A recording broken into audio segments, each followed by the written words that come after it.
It's no secret Western sanctions have hurt Russia's economy, which may be one reason why the landmark agreement between Russia and China is a big deal for Russian President Vladimir Putin.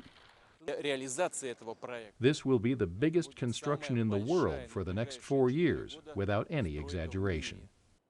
The project to build massive pipelines linking Siberian gas fields to major centers in China has been 10 years in the making. But the threat of more sanctions may have tipped Moscow's hand, says Jeffrey Mankoff, Deputy Director of the Russia and Eurasia Program at the Center for Strategic and International Studies. The sanctions and the prospect of a much more difficult relationship between Russia and the West, I think, increased the sense of urgency in Moscow about getting this deal done finally. In its haste to seal a deal, Mankoff says Russia was negotiating from a weak position, one that gives China the upper hand in determining the price and terms of the massive energy deal.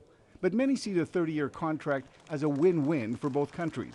For China, the world's top energy consumer, it represents a steady supply of cleaner-burning natural gas. And for Russia, a giant inroad into the fast-growing markets in Asia. But the alliance does nothing to improve Moscow's standing in the world. And so the problem becomes that, China has difficult relations with a lot of its Asian neighbors, with Japan, Vietnam, some of the other Southeast Asian countries.